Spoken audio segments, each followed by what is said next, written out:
You're at the job interview and they ask you, tell us about your greatest accomplishment. And you go, oh crap, I don't know what I've done.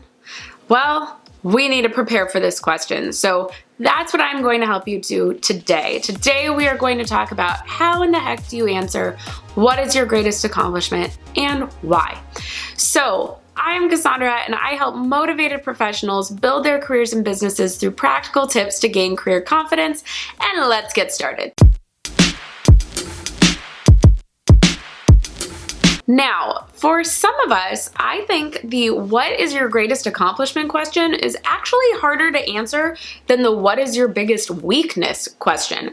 People do not like talking about themselves. I hear this from a lot of you. I have a hard time selling myself. I don't know how to talk about myself in an interview. So the greatest accomplishment question can really freak you out. So let's get prepared for it now. First thing I want you to do, I want you to write a list of everything you are proud of that you've done.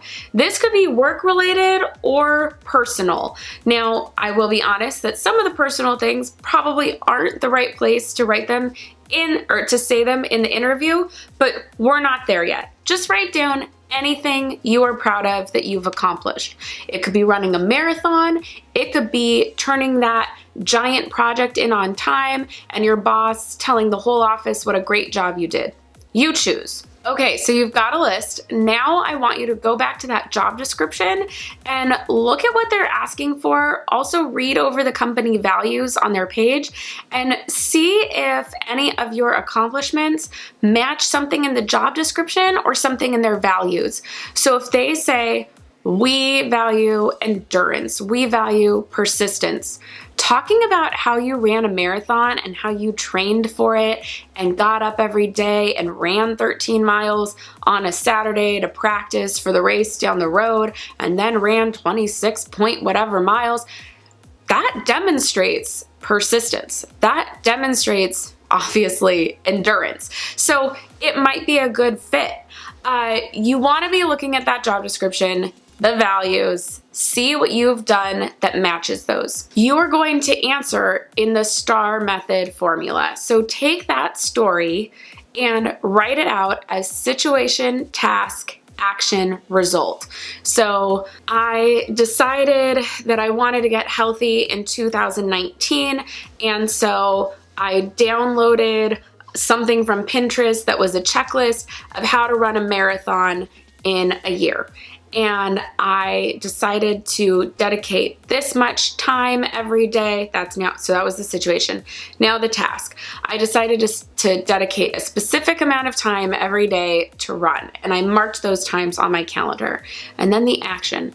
And so I ran every day. And then the result. And I ended up running my first marathon. I finished in blah, blah, blah amount of time, and I did it in October. And I am just so proud of myself that I set a goal and I followed through and finished it. That's what mattered more. The health benefits were great, but seeing that I had that persistence and endurance was a really huge accomplishment in and of itself. So we tied it back into that company.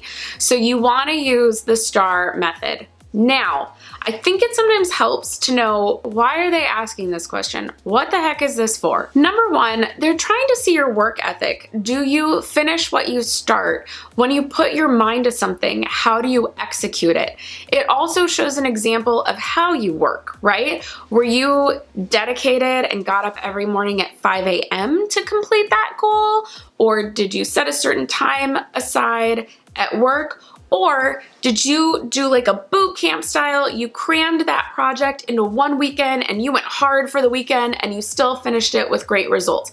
It gives them an idea of your style, but it also, in case you hadn't figured it out, is going to be a great way to see if you match their core values. Based on what you choose that you accomplished will show them if your values match up with theirs. So keep that in mind, that they are also looking at it of an idea of, do they have similar values to ours? So this is a pretty quick video, but I hope this helps you in seeing what you could be using to answer the what is your greatest accomplishment and why question. If you need more help, I also have a video on how to use LinkedIn to prepare for your interview, and there's gonna be some tips in there that will also help in this, so I'll put a card to that right here. That is it for today. If you like this one, give it a thumbs up, hit the subscribe button and notification bell so you know when new videos come out, and I'll see you in the next one. Bye!